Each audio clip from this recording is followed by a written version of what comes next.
ॐ अज्ञानतिमिरन्धस्य ज्ञानञ्जनशलाकया चक्षुरुन्मीलितं येन तस्मै श्रीगुरवे नमः। नमो विष्णुपादाय कृष्णपृष्ठाय भूतले श्रीमते भक्तिवेदान्त स्वामिनेति नामिने। नमस्ते सरस्वती देवे गौरवाणी प्रचारिणे निर्विशेष शून्यवादी पाश्चात्यदेशतारिणे। हे कृष्ण करुणा सिंधु दीनबंधु जगतपते गोपेश गोपिका कांत राधा कांत नमस्तुते। तप्त कांचन गौरांगी राधे वृंदावनेश्वरी वृषभानुसुते देवी प्रणमामि हरिप्रिये। जय श्री कृष्ण चैतन्य प्रभु नित्यानंद श्री अद्वैत गदाधर शिवासादि श्री भक्त वृंदा। हरे कृष्णा कृष्णा कृष्णा हरे हरे हरे राम राम राम हरे हरे। ओम नमो भगवते वासुदेवाय। ओम नमो भगवते वासुदेवाय। ओम नमो भगवते वासुदेवाय। हरे कृष्णा। तो आज हम श्रद्धा के विभाग 17वें अध्याय है श्रीमद् भगवद गीता के, जिसकी शुरुआत अर्जुन की एक प्रश्न द्वारा होता है। तो अर्जुन प्रश्न पूछते भगवान से क्योंकि भगवान अभी तक बताए शास्त्र को नियमों को जो नहीं मानते हैं असुर है, जो मानते हैं वो देवता है, दैवी गुण वाले लोग हैं, संत है। तो अर्जुन के मन में प्रश्न आया, लेकिन हम पहले श्लोक पढ़ते हैं, उसके बाद इसके बारे में चर्चा करते हैं। अर्जुन उवाच ये शास्त्र विधि मुत्सृज्य यजन्ते श्रद्धयान्वितः तेषां निष्ठा तुका कृष्ण सत्यम अहरजतम। नहीं, तेषां निष्ठा तुका कृष्ण सत्यमाहरजस्तमः। श्रीमरानी बताइए, पढ़िए अनुवाद। हरे कृष्ण। अर्जुन ने कहा, हे कृष्ण, जो लोग शास्त्र के नियमों का पालन न करके अपनी कल्पना के अनुसार पूजा करते हैं, उनकी स्थिति कौन सी है? वे सतोगुणी है, रजोगुणी है या तमोगुणी है? हाँ, तो अर्जुन के मन में अभी प्रश्न क्या है? बोले अच्छा, ये कौन सा गुण के हैं? वो तो ऐसा नहीं शास्त्र को नहीं मानते, लेकिन श्रद्धा के साथ और अपने कल्पना के अनुसार में वो क्या करते हैं, किसी एक व्यक्ति की, कोई देवता की पूजा करते हैं, है ना। तो वो कौन सा गुण में आते हैं? रजगुण में आते हैं, सत्य में आते हैं, ना तमोगुण में आते हैं? तो भगवान को ये प्रश्न पूछते हैं। ओके, तात्पर्य पढ़िए।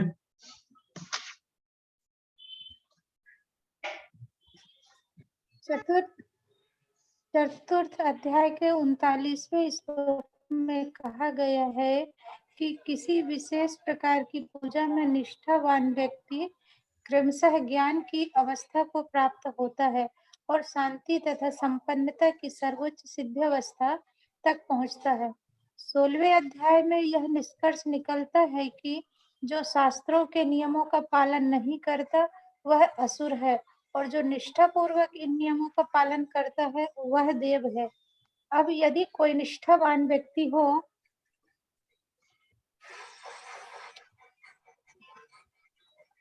जो ऐसे कतिपय नियमों का पालन करता हो जिनका शास्त्रों में उल्लेख न हो, तो उसकी स्थिति क्या होगी? अर्जुन के इस संदेह का स्पष्टीकरण कृष्ण द्वारा होना है।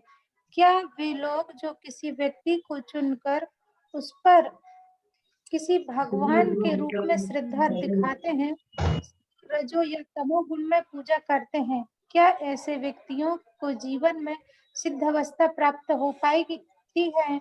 क्या वे वास्तविक ज्ञान प्राप्त करके उच्चतम सिद्ध अवस्था को प्राप्त हो पाते हैं?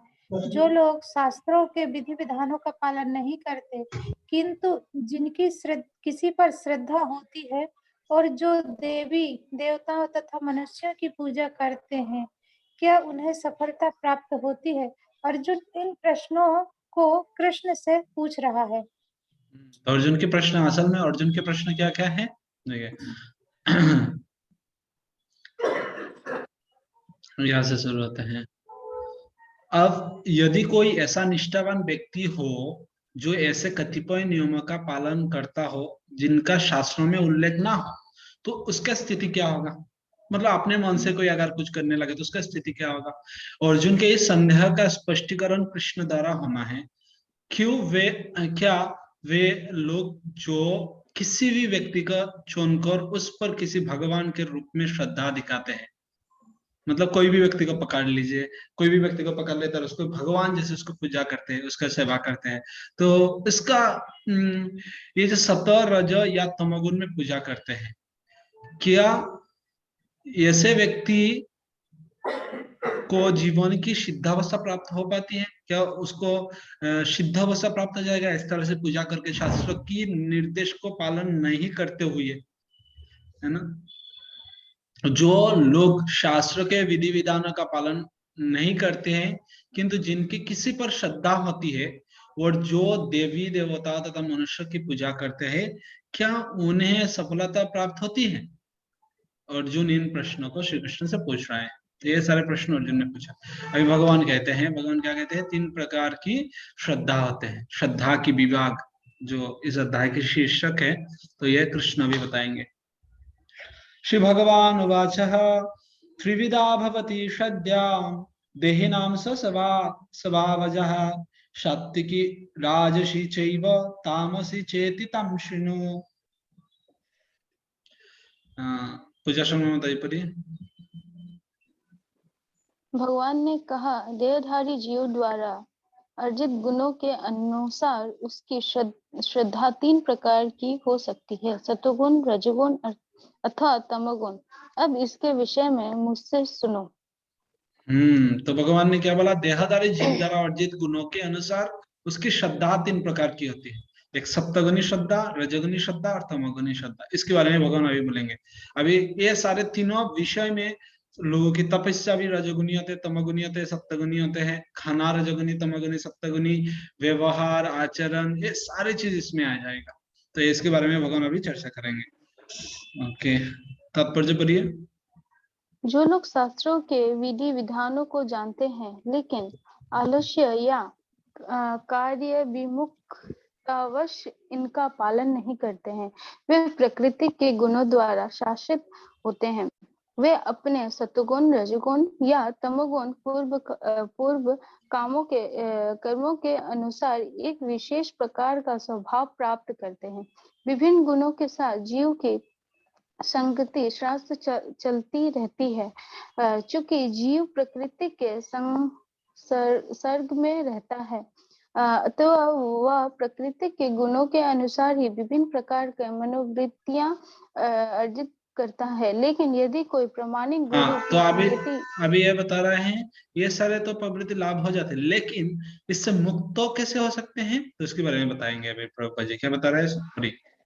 यदि कोई प्रामाणिक गुरु के संगति करता है और उसके तथा शास्त्र के विधि विधानों का पालन करता है, तो उसकी यह मनोवृत्ति बदल सकती है। वह क्रमशः अपनी स्थिति तमो गुण से सतोगुण या रजोगुण से तमोगुण में परिवर्तित कर सकता है। क्या क्या कहने क्या का क्या क्या पढ़ रहे हैं आप? फिर से पढ़िए। अपनी स्थिति तमोगुण से सतोगुण या ये रजोगुण से तमोगुण में तमोगुण नहीं, सतोगुण। सतोगुण में परिवर्तित कर सकता है। कहने का तात्पर्य यह है कि प्रकृति के किसी गुण विशेष में अंधविश्वास करने से ही व्यक्ति सिद्धि प्राप्त कर सकता है। उसे प्रामाणिक गुरु की संगति में रहकर बुद्धिपूर्वक बातों पर विचार करना होता है, तभी वह उच्चतर गुण की स्थिति को प्राप्त हो सकता है।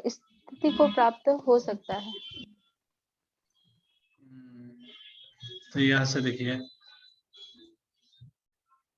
यहाँ से यहाँ तक।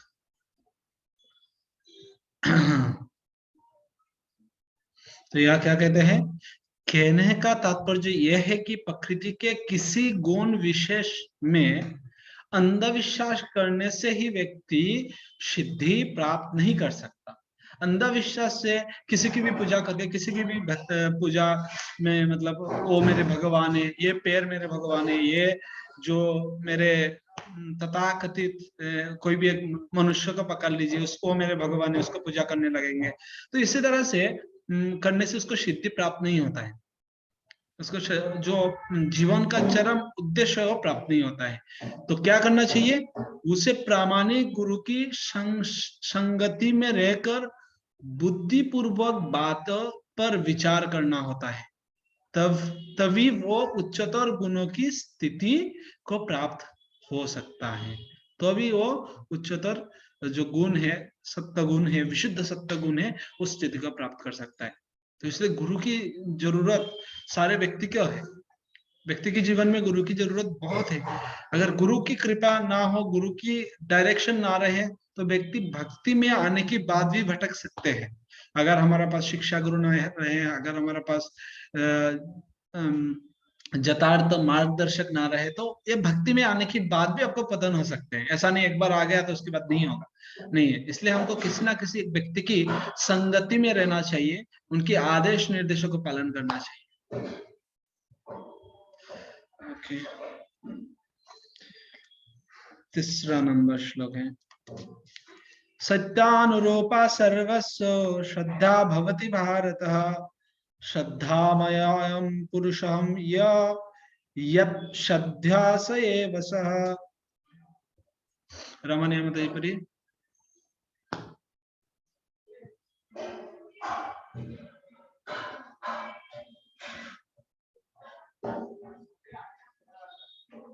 अनम्यूट करके पढ़िए आप।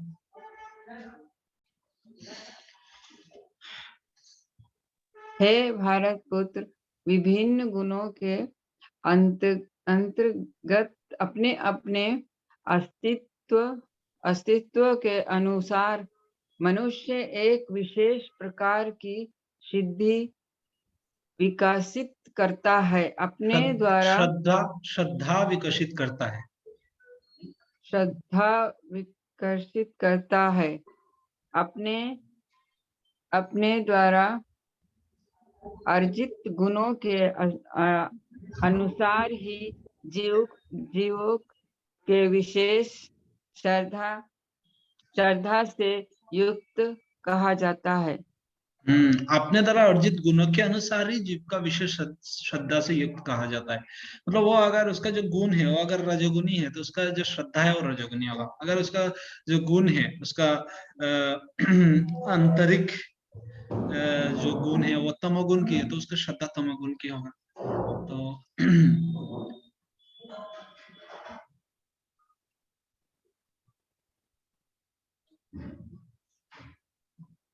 प्रत्येक व्यक्ति में चाहे वो जैसा भी हो, एक विशेष प्रकार की श्रद्धा पाई जाती है। मतलब सबके अंदर श्रद्धा है। देखना आप, भले वो कितना पापी क्यों ना हो जाए, उसको पाप में श्रद्धा है, जो ये काम करेंगे तो हमको ये मिल जाएगा। उसको कोई ऐसे देवता के प्रति श्रद्धा है जिस देवता ये सारे चीज उनको प्रदान करते हैं, लेकिन उसके द्वारा वर्जित स्वभाव के अनुसार उसकी श्रद्धा उत्तम, मतलब सत्वगुणी, राजस, रजोगुणी अथवा तमसी कहलाता है। तो इस प्रकार अपनी विशेष प्रकार की श्रद्धा के अनुसार ही वो कतिपय लोगों से संगति करता है। तो जो व्यक्ति जिस श्रद्धा के है, जिस गुण की है, वो तो उसी गुण की व्यक्ति के संग करेगा ना। अगर कोई तमगुणी है, कोई अगर शराब पीता है, वो तो साधु के साथ अगर संग नहीं करेगा, वो दूसरे शराबी के साथ संग करेगा। साधु तो कभी उस शराबी के साथ जो दारू पीते हैं उसके दारू वाले के साथ तो नहीं संग करेगा, क्योंकि उसको साधु संग अच्छा लगते हैं, क्योंकि उसकी श्रद्धा के अनुसार में उसको साधु संग अच्छा लगता है। इसी प्रकार व्यक्ति अपने अपने श्रद्धा के अनुसार इसी तरह से लोगों की संग करता है। अब वास्तविक तत्व तो यह है कि जैसा 15वें अध्याय में कहा गया है कि वास्तविक तत्व क्या है, प्रत्येक जीव परमेश्वर का अंश है। मामेवांश जीवलोके जीवभूत सनातन मनसष्टानि इंद्रियाणि प्रकृतिस्थानि कर्षति, भगवान कहते हैं 15वें अध्याय में। अतएव वह मूलतः इन समस्त गुणों से परे होता है। तो जीव संपूर्ण रूप से सत्ता रजत तमोगुण से परे होता है। यह निस्तैगुण भवार्जुन, निस्तैगुण होता है, इस 3 गुण के अंडर पर नहीं होता है। लेकिन जब इस भौतिक प्रकृति की संसर्ग में आ जाता है जीव, तो क्या होता है, वो भूल जाता है अपना परिचय। कृष्ण बहिर्मुख होया जीव भगवांचा करे, निकटस्थ माया तारे झापटिया धरे। जब जीव क्या करते हैं, भगवान को भूलकर कृष्ण बहिर्मुख हो जाते, कृष्ण को देखते नहीं है, कृष्ण को बिना देखकर वो क्या करते हैं, भूखवांछा करे, भूख करने का इच्छा करते हैं। तो भगवान क्या कर, तो प्रकृति क्या करते उसको, निकटस्थ माया तारे झापटिया धरे, तब प्रकृति उसको पकड़ लेते, पकड़ के क्या कहते हैं, भाई अभी चलो ये करो ये करो ये करो, उसको गधा जैसे काम करवाते हैं। क्योंकि भक्तिविनोद ठाकुर एक गाना में लिखते हैं, कहते जिस तरह से हम जब जन्म होता है, जन्म होइलो परिमाया जाले संसार लागिलो भालो, जब हमारा जन्म नहीं हुआ था मातृगर्भ में, तो भगवान हमको दर्शन देते हैं, एक बार प्रभु देखा दिया मुरे वंचिले दिन दाशे। तो भगवान क्या करते हैं, हमको दर्शन देते हैं, देकर कहते हैं डोंट वरी, तुमको मुक्त कर देंगे, इस मातृगर्भ से तुम्हारा जन्म हो जाएगा। तो हम कहते हैं जन्म होइले करीब भजन तब, हे भगवान मुझे जन्म दे दीजिए, मैं आपकी भक्ति करूंगा। लेकिन जन्म हईल परिमाया जाले संसार लगिल भाला, जब जन्म हो जाते तो हम भूल जाते भगवान को, क्या पता क्या है, तो हम क्या करते हैं, संसार हमको अच्छा लगने लगता है। आदरेर चेले सजनेर कुले हसिया कटानु काल, और हम इतना मजे में रहते हैं, बच्चे और लुल्लू लुल्लू करते रहते ना, नाना नानी है ना, दादा दादी चाचा चाची सब आ जाएंगे, बोले कितना सुंदर है ना, बुल्लू गुल्लू कितना कितना नाम बुलाएंगे, और ये सारे नाम सुनकर हम भूल जाते हैं। आदरेर चले सजनेर कुले हसिया कटानु काल। उसके बाद थोड़ा बड़े हो जाते तो क्रमे दिने दिने बालक होइया खेली न बालक सह, तो थोड़ा बड़े हो जाते, उसके बाद क्या करते हैं, हम थोड़ा सा बड़े हो जाते और बच्चे लोगों के साथ खेलने लगते हैं, तब भी भगवान को भूल जाते, तब भी हमको याद नहीं है। ओके, उसके बाद जब पढ़ाई करते हैं, आरो किछु दिने ज्ञान उपर्जिलो पाठ परिहर, और कुछ दिन बाद हमारा बहुत सारा ज्ञान प्राप्त हो जाता है, और ज्ञान प्राप्त होने के बाद क्या करते हैं, हम पूरा पढ़ते रहते हैं, 50-50 किताब, एक एक क्लास में 10-10 किताब पढ़ते पढ़ते हम ग्रेजुएशन प्राप्त करते हैं। तो उसके बाद भगवान को याद करते हैं, नहीं नहीं, विद्यार गौरवे भ्रमी देशे देशे धन उपार्जन करी, विद्या के गौरव से, विद्या के अहंकार से हम क्या करते हैं, भ्रमी देशे देशे, इस देश में नौकरी करने जाते, वहां नौकरी करने जाते, इधर इधर करके हम क्या करते हैं, घूमते रहते हैं। क्यों, सजन पालन करी एक मने भूली न तुम्हारे हरि, और हरि आपको भूलकर सजन पालन में मैं लग गया हूँ, मेरे आत्मीय सजन को पालन करने के लिए लग गया हूँ। तो बोलते हैं ठीक है, तो बुढ़ापा में कर लिया तुम शायद, बाधर के एकनो उपाय विहीन, बाधर के एकनो भक्ति विनोद कांदिया कातर होती।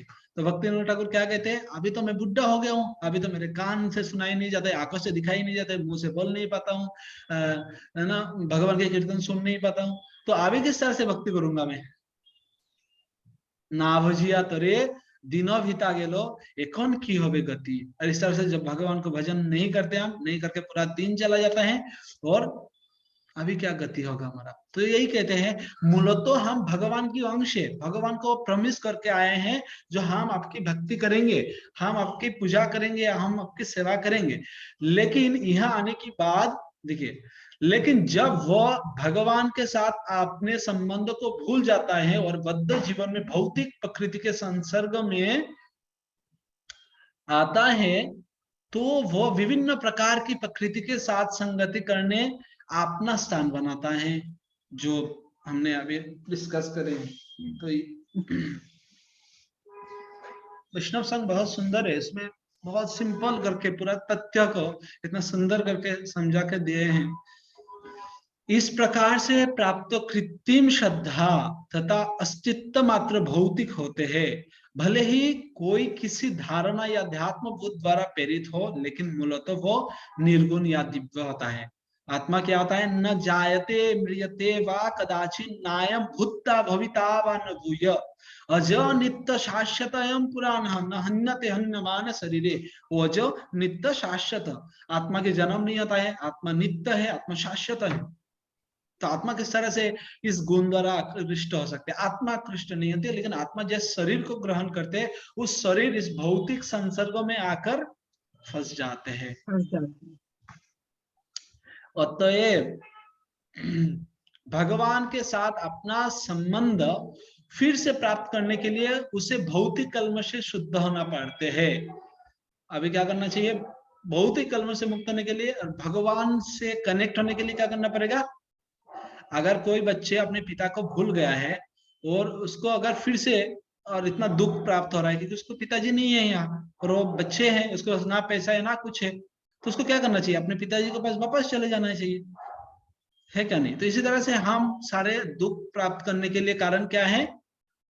भूली नो तुम्हारे हरि, हरि आपको भूल गए हैं। इसलिए अगर हम फिर से इस जो संपर्क है उस संपर्क को पुनः प्रतिष्ठित कर देते हैं तो बस हमारा दुख खत्म।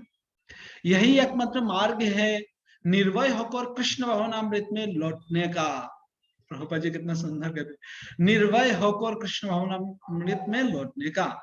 यदि कोई कृष्ण भवनामृत में स्थित हो तो उसका सिद्धि प्राप्त करने के लिए वह मार्ग प्रशस्त हो जाता है।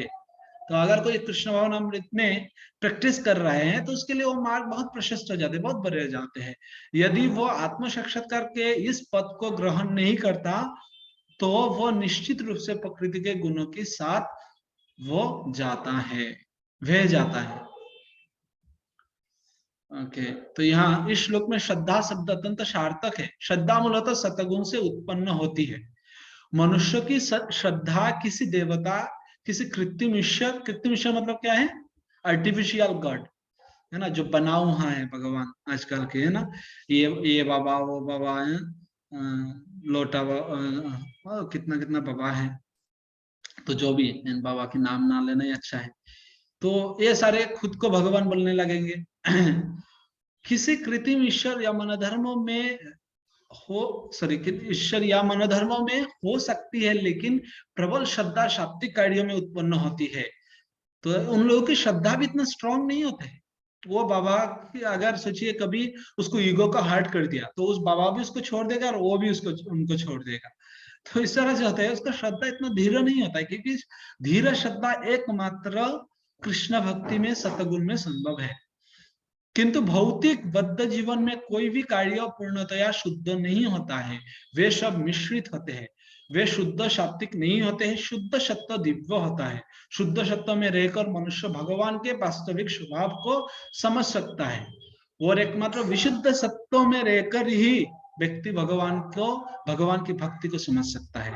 जब तक शुद्धा पूर्णतया शाब्दिक नहीं होते तब तक वह प्रकृति के किसी भी गुण से दूषित हो सकते हैं। प्रकृति के दूषित गुण हृदय तक फैल जाते हैं। अतएव किसी विशेष गुण के संपर्क में रहकर हृदय जिस स्थिति में होता है उसी के अनुसार श्रद्धा स्थापित होते हैं। बस अभी उसका हृदय अगर सत्वगुण में है कोई तो सत्वगुण में उसका श्रद्धा सत्वगुणी होगा, अगर रजोगुण में है तो उसका श्रद्धा रजोगुणी होगा, अगर तमोगुण में है तो उसका श्रद्धा भी तमोगुणी होगा। ओके, 4 नंबर श्लोक। यजन्ते सात्विका देवान् यक्ष रक्षांसि राजसः प्रेतान् भूतगणांश्च अन्ये यजन्ते तामस जनः। भक्तिविनोद ठाकुर प्रभु पढ़िए।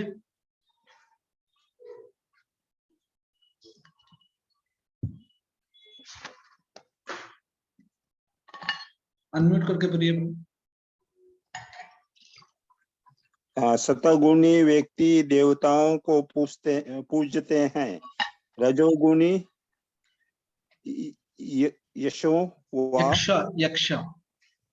यक्ष व राक्षसों में पूजा करते हैं और तमोगुणी व्यक्ति भूत प्रेतों को पूजते हैं। हाँ, ये एक चीज तो भक्तिविनोद ठाकुर प्रभु की अच्छा हो गया। प्रभु की बहुत स्पीड में प्रभु हिंदी पढ़ लेते हैं पहले शुरुआत में, है क्या नहीं भक्तिविनोद ठाकुर प्रभु? हिंदी आपको फ्लुएंट हो गया। ठीक है, आपके साथ रहेंगे, जहाँ पर लाइट है तो डार्कनेस चली जाती है। अच्छा अच्छा, ओके। जहाँ ज्योति है वहां पर कुछ अंधेरा नहीं रहता है, तो आप ज्योत हमको देते हैं।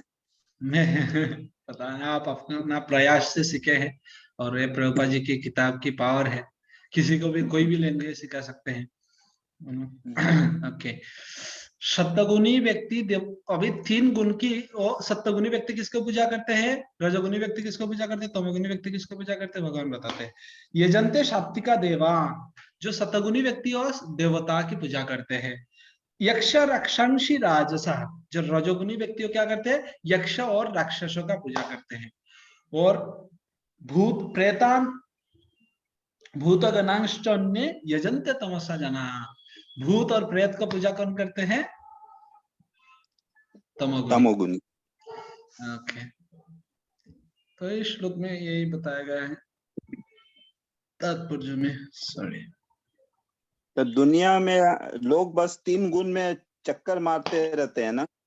हाँ यही 3 गुण में ही, लोग, भगवान क्या कहते हैं, दैवी है श्री गुणमयी मम माया दुरत्तया, ये 3 गुण में ही लोग उसमें फंसे हैं। लेकिन जो व्यक्ति भगवान की शरण ग्रहण कर लेते हैं, उस व्यक्ति क्या है, वो भगवान को पाते हैं। माया में तम तरंती थे, वो उस माया को लांग सकते हैं, उस माया को तैर सकते हैं, इस माया को वो क्रॉस कर सकते हैं। इसके बिना कतई संभव नहीं है, कभी भी ये संभव नहीं हो सकता है इस व्यक्ति जो ये 3 गुण से मुक्त हो जाए। प्रभुपाद जी कहते हैं एटलीस्ट हमको सत्वगुण में रहना चाहिए, ना तमोगुण में ना रजगुण में। भक्ति की शुरुआत रजगुण से नहीं हो पाते, सप्तगुण से नहीं, तमोगुण से नहीं हो पाते। सप्तगुण से शुरू कर सकते हैं आप, लेकिन असल में हमको इस 3 गुण से ऊपर रहना पड़ेगा। भगवान भगवद गीता के शुरुआत में ही 3रा अध्याय में शायद अर्जुन को बोल दिया है, क्या बोले, मिस्तई गुण न भवार्जुन, हे अर्जुन इस 3 गुण से ऊपर उठो, तई गुण न विषय वेदान, स्तई गुण न भवार्जुन, है ना, इस 3 गुण से ऊपर उठना पड़ेगा हमको। ओके, प्रभु जी हम लोग तो सतुगुण में भी नहीं आते हैं। हाँ विशुद्ध सत्ता में आते हैं हम। हाँ, इसलिए हमको प्रयास करना चाहिए हमेशा सतगुण में रहे, सतगुण में रहने वाले काम करना चाहिए हमें। ऐसा ऐसा नहीं काम करना चाहिए जो हमारा रजगुण और तमगुण को वृद्धि करे, है ना। ऐसा कोई काम नहीं करना चाहिए जिससे हम अपना उसको क्या कहते हैं, सतगुण को खो दे।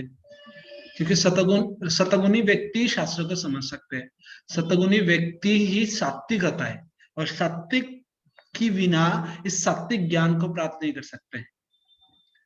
भले आप आहार सात्विक करते हैं, लेकिन अगर आप रजोगुण में रहते हैं तो ये सात्विक आहार भी आपका लिए राजसिक के काम कर देगा, है क्या नहीं। तो इसलिए ये बहुत जरूरी है कि हम, तो इसलिए श्रीमद् भागवतम में कहा गया है सत्यम विशुद्धम वासुदेव शब्दितम, जब व्यक्ति सतगुणी होता है तो वो वासुदेव की पूजा करता है। तात्पर्य यह है कि जो लोग गुणों से पूर्णतया शुद्ध हो चुके हैं और दिव्य पद को प्राप्त है, वे भगवान की पूजा कर सकता है। तो भगवान की पूजा कौन कर सकता है, तो अगर भगवान की पूजा कर रहे हैं तो इसका मतलब है हम कहीं ना कहीं तरीका से उसको तो प्रभुपाद की कृपा से, गुरुदेव की कृपा से, साधु संघ की कृपा से उस गुण में आ जाते हैं हम कभी कभी।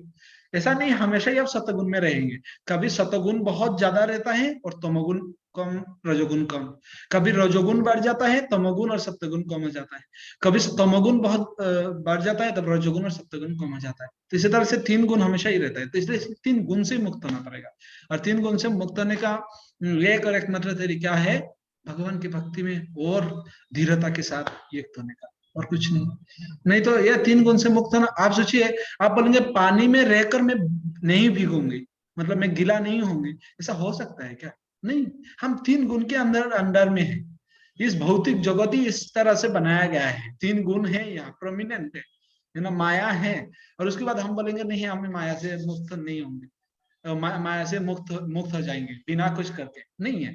एक और एकमात्र कब मुक्त हो सकते हैं, अगर आप पानी में तैर भी रहे हैं, अगर आप ऐसे, एक होता है ना ऐसे स्विमिंग जैकेट मिलता है ना जिससे पानी नहीं जाता है अंदर, तो भले आप पानी में है लेकिन उसके बाद भी आप भीगेंगे नहीं।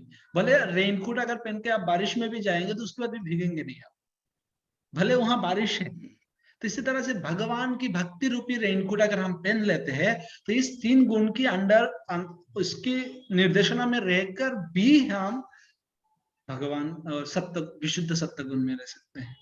तो इसलिए भक्ति को हमारे जीवन में प्राधान्य देना पड़ेगा। भक्ति को जब हम प्राधान्य देंगे, भक्ति को, भगवान को जब हम फर्स्ट प्रायोरिटी में रखेंगे तो भगवान भी हमें फर्स्ट प्रायोरिटी में रखेंगे। भगवान बोले माया फोटो ये मेरा है, बस भगवान इतना बोल देंगे हो गया। और माया कुछ नहीं कर पाए, हाँ कुछ करेंगे भी नहीं, उल्टा माया आपको मदद करेंगे भगवान के पास जाने के लिए। माया देवी की काम है नहीं आपको दुख देना, माया देवी की काम है आपको सुधारना। अभी जेल में डाल दिया है तो आप बोलेंगे सरकार खराब है उसको जेल में डाल दिया, नहीं, उसने पाप किया, कोई ऐसे अपराध किए इसलिए जेल में डाले, उसको शास्ति होने से वो सुधार जाएगा, है ना। जेल में इसलिए नहीं डालते उसकी प्रति सरकार बड़े मतलब अरे तुमने ये किया तुमको रिवेंज लेंगे, अभी जेल में डाल दिया। रिवेंज लेना है तो उसने अगर वही किसी को मारे तो उसको मार देते हैं, नहीं मारते ना, जेल में डाल देते, इसलिए हम डालते हैं सो दैट वो सुधार जाए। तो भगवान इस भौतिक जगत में हमको ढाल दिया है इसलिए सो दैट हम सुधार जाए।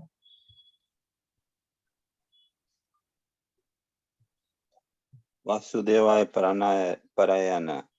वासुदेव परायण, हाँ। भगवान में हम लीन हो जाए। हाँ, भगवान की सेवा में लीन हो जाए, भगवान में तो नहीं हो पाएंगे, उनकी सेवा में संपूर्ण रूप से, मतलब संपूर्ण 24 घंटा 24/7 उनकी सेवा। निष्कर्ष यह निकालता है कि प्रकृति के विभिन्न गुणों को दिव्य प्रकृति वाले व्यक्ति की संगति से शुद्ध किया जा सकता है। कैसे शुद्ध किया जा सकता है? संगति, डिवोटी एसोसिएशन। ऐसे सप्त गुणी व्यक्ति की संग करना पड़ेगा, ऐसे भक्तों की संग करना पड़ेगा जो भक्तों ये सारे गुणों के अंडर पर नहीं आते। ये जो भक्तों संपूर्ण रूप से शुद्ध है, प्रभुपाद जी की संग करना चाहिए, गुरुदेव की संग करना चाहिए। अभी प्रश्न से तो उनकी संग कैसे करें? उनके ग्रंथ की अध्ययन करना चाहिए, है ना, उनके लेक्चर प्रवचन को सुनना चाहिए, उनके अलग अलग जो वीडियोस है उसको देखना चाहिए। ये सारे स्पिरिचुअल एसोसिएशन होता है। स्पिरिचुअल एसोसिएशन का मतलब वही नहीं है बस आप साथ में बैठे हैं। एक बार प्रभुपाद जी की शरीर में बैठकर एक मच्छर प्रभुपाद की खून पी रहा था, तो प्रभुपाद कहते इवन देखो ये मच्छर भी मेरे संग कर रहा है, लेकिन क्यों संग कर रहे हो? मेरे खून पीने के लिए। तो इसी तरह से हमको संग करना है, खून पीने के लिए नहीं है। तो कभी कभी हम गुरु की संग में इसलिए रहते हैं पूरा दुनिया को दिखाने के लिए। देखिए वैसे तो मैंने बहुत सारा, जब मैं गुरु महाराज के साथ रहता था तो हम देखते थे बहुत सारा भक्त आते थे सिर्फ फोटो खिंचाने के लिए, मतलब गुरु महाराज के आसपास पीछे से सामने फोटो क्लिक करने के लिए। एक बार हमको मौका मिला था गुरु महाराज की मीडिया देखने का, मीडिया डिपार्टमेंट, तो कितने सारे भक्तों को नाम नहीं बताऊंगा, सारे की रिक्वेस्ट रहता था प्रभु जब गुरु महाराज निकलेंगे ना तो हम रहेंगे गुरु महाराज के पास में, एक फोटो दे देना प्लीज। मैं जानबूझकर उनका फोटो ब्लू मतलब नहीं लेता था। मतलब क्या है यार।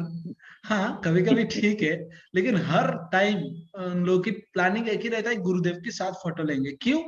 अरे भाई गुरुदेव लेक्चर दे रहा है, वो सुनिए ना। इतना कष्ट करके, इतना विदेश से वो फ्लाइट से आए हैं, फ्लाइट में आना इतना आसान नहीं है, कितना टायर्डनेस होता है वो पता है हम लोगों को। तो उसके बाद वो आने के बाद प्रवचन देते हैं, और उसके बाद हम क्या है, उनकी प्रवचन की वजह कोई क्या नहीं है, अरे बस हो गया बहुत है तो सुने हम, तो फोटो लेंगे उसके बाद अपलोड करेंगे हम, देखिए we are with his holiness dash dash dash. वो सारे चीज नहीं होता है। संघ का मतलब वो नहीं है, संघ का मतलब होता है उनकी वाणी को हमारा जीवन में हम अपनाएं।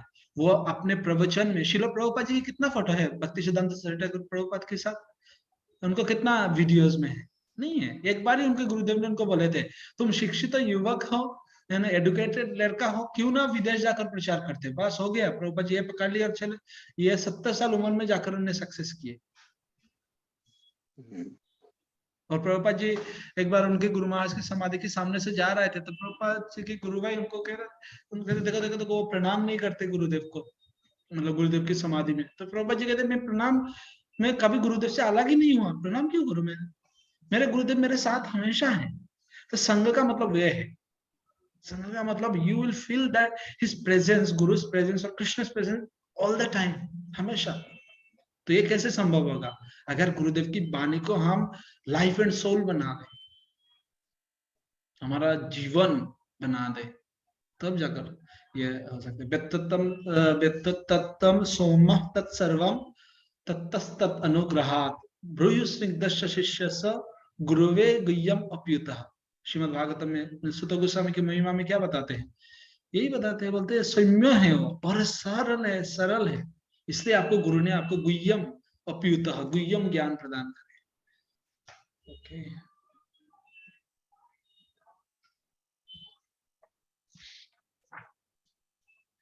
5 और 6 नंबर श्लोक में अशास्त्र विहितम घोरम तप्पन्ते ये तपजनः दम्भाहंकार संयुक्ता कामराग बलान्वितः कर्षयन्त शरीरस्थं भूतग्रामं चेतसः मां चैवान्तः शरीरस्थं तान् विद्यासुर निश्चयान्।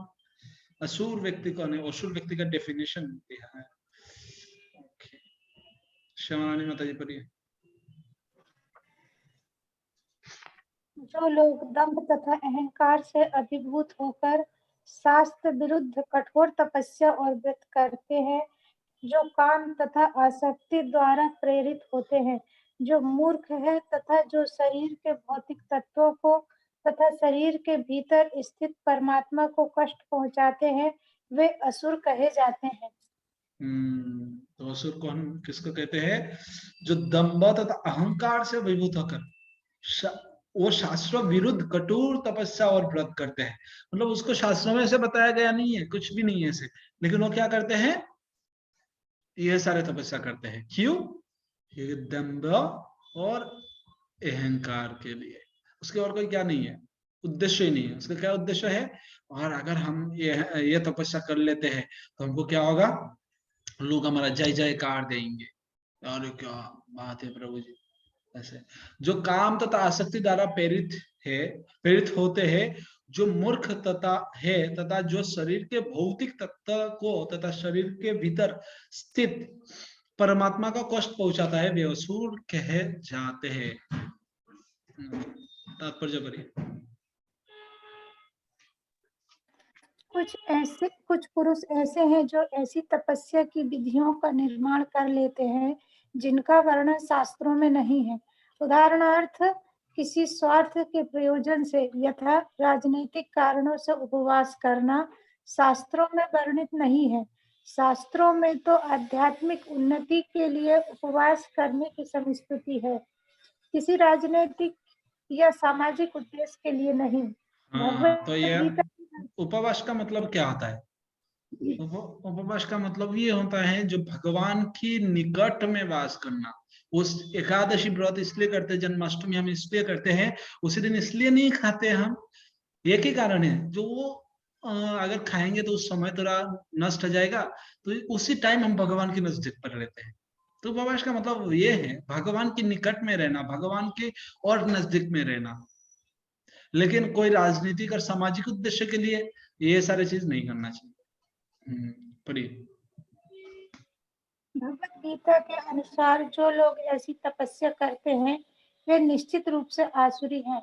उनके कार्य शास्त्र विरुद्ध हैं और सामान्य जनता के हित में नहीं है। वास्तव में वे लोग गर्व, अहंकार, काम तथा भौतिक भोग के प्रति आसक्ति के कारण ऐसा करते हैं। ऐसे कार्यों से न केवल शरीर के उन तत्वों को विक्षोभ होता है जिनसे शरीर बना है, अपितु शरीर के भीतर निवास कर रहे परमात्मा को भी कष्ट पहुंचता है। ऐसे अवैध उपवास से या किसी राजनीतिक उद्देश्य से की गई तपस्या आदि से निश्चय ही अन्य लोगों की शांति भंग होती है। उनका उल्लेख वैदिक साहित्य में नहीं है। आसुरी व्यक्ति सोचता है कि इस विधि से वह अपने शत्रु या विपक्षियों को अपनी इच्छा पूरी करने के लिए बाध्य कर सकता है, लेकिन कभी-कभी ऐसे उपवास से व्यक्ति की मृत्यु भी हो जाती है। ये कार्य भगवान द्वारा अनुमत नहीं है। वे कहते हैं कि जो लोग इन कार्यों में प्रवृत्त होते हैं वे असुर हैं। ऐसे प्रदर्शन भगवान के अपमान स्वरूप होते हैं, क्योंकि इन्हें वैदिक शास्त्र के आदर्शों का उल्लंघन करके किया जाता है। इस प्रसंग में अचेतसः शब्द महत्वपूर्ण है। सामान्य मानसिक स्थिति वाले पुरुषों को शास्त्रों के आदेशों का पालन करना चाहिए। जो ऐसी स्थिति में नहीं है वे शास्त्रों की उपेक्षा तथा अवज्ञा करते हैं और तपस्या की अपनी विधि निर्मित कर लेते हैं। मनुष्य को सदैव आसुरी लोगों की चरम परिणति को स्मरण करना चाहिए। जैसा कि पिछले अध्याय में वर्णन किया गया है, भगवान ऐसे लोगों को आसुरी व्यक्तियों के यहाँ जन्म लेने के लिए बाध्य करते हैं। फलस्वरूप वे भगवान के साथ अपने संबंध को जाने बिना जन्म जन्मांतर आसुरी जीवन में रहते हैं। किंतु यदि ऐसे व्यक्ति इतने भाग्यशाली हुए कि कोई गुरु उनका मार्गदर्शन करके उन्हें वैदिक ज्ञान के मार्ग पर ले जा सके, तो वे इस भवबंधन से छूटकर अंततोगत्वा परम गति को प्राप्त होते हैं। ये सब जगह पर गुरु के बारे में बताया गया है। अभी भगवान बताएंगे 7 नंबर श्लोक में यज्ञ, जप, तप, दान, आहार, ये सारे 3 प्रकार के होते हैं। सप्तगुणी, रजगुणी, तामसिक। सात्विक, राजसिक, तामसिक। आहार तो आहारस्तपि सर्वस्व त्रिविधः भवति प्रियः यज्ञस्तपस्तप तथा दानं तेषां वेदमिमं शृणु। 50 मध्ये पढ़िए। यहाँ तक कि प्रत्येक व्यक्ति जो भोजन पसंद करता है वो भी प्रकृति के गुणों के अनुसार 3 प्रकार का होता है। यदि बात यज्ञ, तपस्या तथा दान के लिए भी सत्य है। अब उनके भेदों के विषय में सुनो।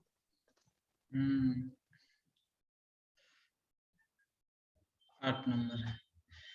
आयु, सत्तः, बल, आरोग्य, शोक, पीति, विवर्धनः, रस्या, स्निग्धा, स्थिरा, रिधा, आहार, सात्विक, प्रियः। इसका भी अनुवाद पढ़ लीजिए। जो भोजन सात्विक व्यक्तियों को प्रिय होता है वह आयु बढ़ाने वाला, जीवन को शुद्ध करने वाला तथा बल, स्वास्थ्य, सुख तथा तृप्ति प्रदान करने वाला होता है। ऐसा भोजन रसमय, स्निग्धा,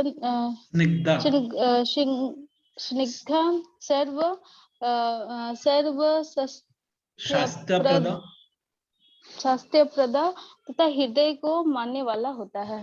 हृदय को भाने वाला होता है। तो वो हृदय में आनंद देने वाला होता है। तो ये सारे सात्विक खाने होता है। रसमय, स्निग्ध, शास्त्रपद, और ये मतलब हेल्दी फ्रूट्स, हेल्दी जो स्वास्थ्य को अच्छा रखता है, आयु बढ़ाता है, बल प्रदान करते हैं, ये सारे सात्विक खाने। हाँ, राजसिक क्या क्या है? हाँ, रमणीय माता जी पढ़िएगा। कटु, अम्ल, लवणतुष्ण, तीक्ष्ण, रुक्न, रुक्षः, विदाहिनः, आहार राजसस्य इष्टः, दुःख सुख अमया प्रदः। पढ़िए। अत्यधिक तिथ्य, खट्टे, खट्टे, नमकीन, गर्म, चटपटे, शुष्क तथा जलन उत्पन्न करने वाला भोजन रजोगुण व्यक्तित्व को प्रिय होते हैं। ऐसे भोजन दुख, शोक तथा रोग उत्पन्न करने वाले हैं। खट्टे मीठे गोलगप्पे। यतामं गतरसं पूर्ति पर्योषितमं च यत् उच्छिष्टम अपि च मेद्यम भोजनम तामसं प्रियम। भक्तिविनोद ठाकुर प्रभु पढ़िए।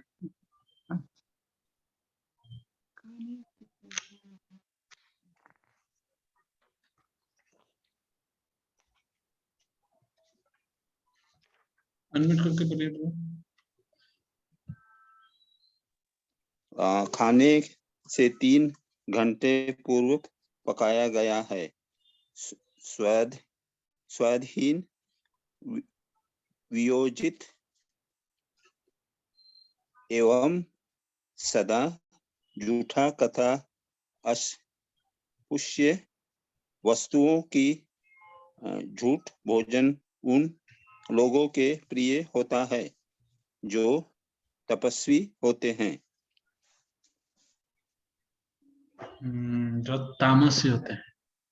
तो यहाँ बताया गया है, देखिए, आहार भोजन का उद्देश्य आयु को बढ़ाना, मस्तिष्क को शुद्ध करना तथा शरीर को शक्ति पहुंचाना है। इसका यही एकमात्र उद्देश्य है। आहार का उद्देश्य क्या है? आयु बढ़ाना, मस्तिष्क को शुद्ध करना और शरीर का शक्ति पहुंचाना। उसका एकमात्र उद्देश्य यही है। प्राचीन काल में विद्वान पुरुष ऐसा भोजन चुनते थे जो शास्त्र तथा आयु को बढ़ाने वाले हो। कैसे? दूध की व्यंजन, चीनी, चावल, गेहूं, फल तथा तरकारियां। यह भोजन सतगुणी व्यक्ति को अत्यंत प्रिय होते हैं। अन्य कुछ पदार्थ जैसे भुना मक्खा तथा गुड़ स्वयं रुचिकर ना होते हुए भी दूध या अन्य पदार्थ के साथ मिलने पर स्वादिष्ट हो जाते हैं, तब वे सात्विक हो जाते हैं। ये सारे भोजन स्वभाव से ही शुद्ध है। तो ये सात्विक भोजन के बारे में अभी तक बताया गया है। ये मांस तथा मदिरा जैसे अस्पृश्य पदार्थ से सर्वथा भिन्न है। 8वें श्लोक में जिन स्निग्ध चिकने पदार्थ का उल्लेख है, उसका पशुवध से प्राप्त चर्बी से कोई नाता नहीं होता। यही पशु चर्बी वसा दुग्धों के रूप में उपलब्ध है, जो समस्त भोजनों में परम चमत्कारी है। दुग्ध, मक्खन, पनीर तथा अन्य पदार्थ से जो पशु चर्बी मिलती है, उससे निर्दोष पशुओं को मारे जाने का प्रश्न नहीं उठता। यह केवल पाशविक मनोवृत्ति है जिसके कारण पशुवध चला रहा है। आवश्यक चर्बी प्राप्त करने की संस्कृत विधि दूध से ही है। पशुवध तो अमानवीय है। मटर, दाल, दालिया आदि से प्रचुर मात्रा में प्रोटीन उपलब्ध होता है। फैट और प्रोटीन दोनों, चर्बी से फैट मिलता है ना,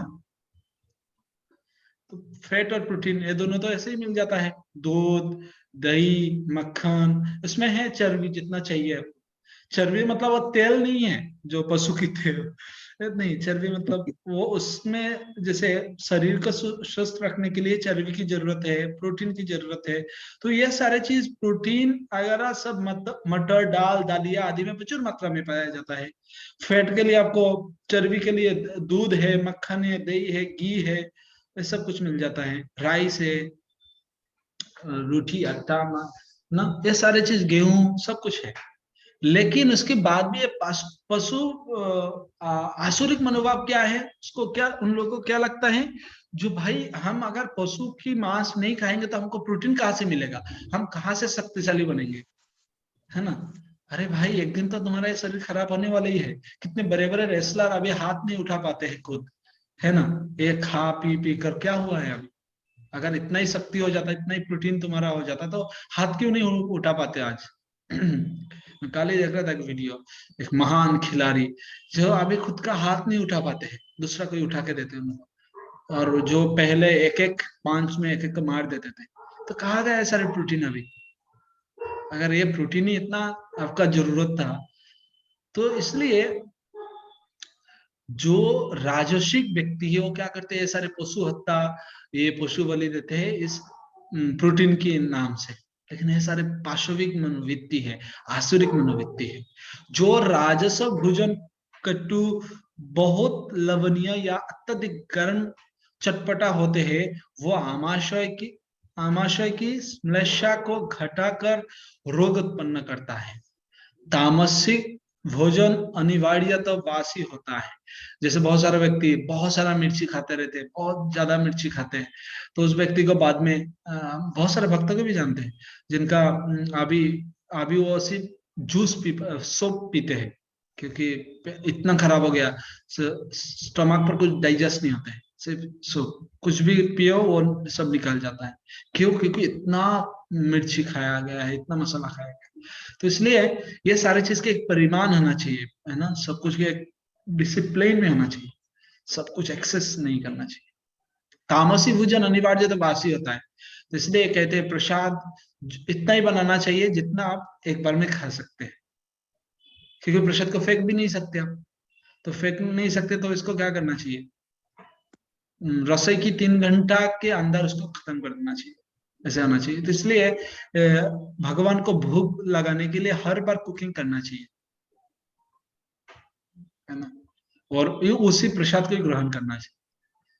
साइंस भी ये कहते हैं बासी खबर आप खाएंगे खाने से 3 घंटा पूर्व बना कोई भी भोजन भगवान को अर्पित प्रसादम को छोड़कर तामसी माना जाता है। तो भगवान प्रभुपाद जी क्लियर कर दिए हैं, भगवान को अर्पित प्रसादम को छोड़कर, अगर भगवान को अर्पण कर दिया है आपने तो आप फेंक नहीं सकते। जगन्नाथपुरी के प्रसाद को आप तामसिक बोलेंगे क्या? नहीं। तो इसलिए, लेकिन इसके बिना जो भी खाना है सारे तामसी माना जाता है। बिगाड़ने के कारण उससे दुर्गंध आती है, जिससे तामसी लोग प्राय आकृष्ट होते हैं।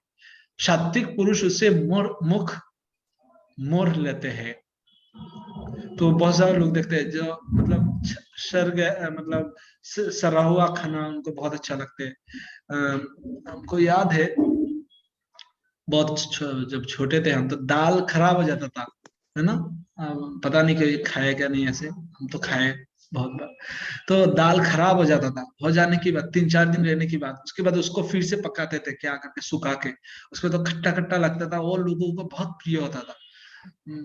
भले हमको कभी प्रिय नहीं था, लेकिन हमको जबरदस्त खिलाया जाता। तो अभी ये समझ में आता है ये तामसिक है, क्योंकि लोग क्या करते, उसमें दुर्गंध आता था, बहुत दुर्गंध आता था, लेकिन उसके बाद भी उससे पता नहीं इसमें क्या टेस्ट मिलता था। तो ये तामसिक लोग प्राय आकृष्ट रहते हैं, लेकिन जो भगवान की भक्त है, सात्विक खाने वाले हैं, उसको इसमें बिल्कुल पसंद नहीं है। सात्विक खाने वाले व्यक्ति ठंडा भी नहीं खा सकते, उनको सब उच्छिष्ट व जूठा भोजन इसी अवस्था में किया जा सकता है जब वो भोजन उस भोजन का एक अंश हो जो भगवान को अर्पित किया जा चुका हो, या कोई साधु पुरुष विशेष रूप से गुरु द्वारा ग्रहण किया जा चुका है। अन्यथा ऐसे झूठा भोजन तामसी होता है। किसी की झूठा नहीं खाना चाहिए हमको, ये तामसी होता है। अगर गुरु की भगवान की इसके बिना कोई व्यक्ति की आपको नहीं खाना चाहिए। ऐसा देखते हैं हम बहुत सारा जगह पर, डेवोटिस भी उनका लड़का लड़की भक्त नहीं है, उसके बाद भी उसकी प्लेट से खा लेते हैं। तो ये ऐसे नहीं खाना चाहिए, क्योंकि वो अगर बाहर खा रहे हैं तो आप उसकी जूठा नहीं खा सकते। और जो बड़े लोग छोटे की जूठा नहीं खाना चाहिए, है ना, इससे व्यक्ति की क्षति होता है, तो नहीं खाना चाहिए। छोटे कभी कभी खा सकता है, कभी कभी नहीं खाना चाहिए, ये तो खाना ही नहीं चाहिए झूठा। अगर भक्ति में है तो ठीक है, वो तो भक्त भक्त भुक्त जल और भक्त भुक्त शेष, भक्त पद धूलियार भक्त पद जल भक्त भुक्त अवशेष, ये 3 साधने भगवान की भक्तों की क्या है, भक्त पद धूली धूल, भगवान के भक्त के चरण के धूल, भक्त पद जल, भगवान के भक्त के चरण जल, और भक्त भुक्ता अवशेष, भगवान के भक्त खाने के बाद जो बचा रहते हैं, ये 3 साधन का बल है, ये भक्ति में हमको आगे बढ़ाते हैं। तो ये सारी चीज आप भक्त भी खा सकते हैं, लेकिन किसी का भी नहीं खाना चाहिए। अगर आपको लड़का लड़की भक्त नहीं तो खाना छोड़ के चले गया तो ठीक है, खा लेते, फेंकना नहीं, ऐसे नहीं खाना चाहिए, तामसिक होता है। और तामसिक जब खाना खाएंगे वो आपको मनोभाव को भी तामसिक बना देगा, क्योंकि खाना डायरेक्ट चित्त पर आखिर इफेक्ट करता है, चेतना पर। ओके, यद्यपि ओके, अन्यथा ऐसे झूठा भोजन तामसी होता है और वह संदूषण या रोग को बढ़ाने वाला होता है। यद्यपि ऐसा भोजन तामसी लोगों का स्वादिष्ट लगता है, लेकिन सतगुणी उसे ना तो छोना पसंद करते हैं ना खाना। सर्वोत्तम भोजन तो भगवान को समर्पित भोजन का उच्छिष्ट है। भगवत गीता में विजयानंद प्रभु ग्रुप में कॉल कर रहा है भक्ति शास्त्री। तो भगवत गीता में परमेश्वर कहते हैं कि वे तरकारियां आटे तथा दूध को बनी प्रस्तुत भक्ति पूर्वक भेंट किए जाने पर स्वीकार करते हैं। तो भगवान क्या बोले, पत्रम पुष्पम फलम तुयम। निस्संदेह भक्ति तथा प्रेम ही प्रमुख वस्तुएं है जिन्हें भगवान स्वीकार करते हैं, लेकिन इसका भी उल्लेख है कि प्रसादम को एक विशेष विधि से बनाया जाए। कोई भी भोजन जो शास्त्रीय ढंग से तैयार किया जाता है और भगवान को अर्पित किया जाता है, ग्रहण किया जा सकता है, भले ही वो कितने ही घंटे पूर्व क्यों ना तैयार हुआ है। प्रभुपाद जी देखिए कितना सुंदर, क्योंकि ऐसा भोजन दिव्य होता है। ये भोजन क्या होता है, दिव्य होता है। विजयानंद प्रभु आप क्लास में ज्वाइन कीजिए।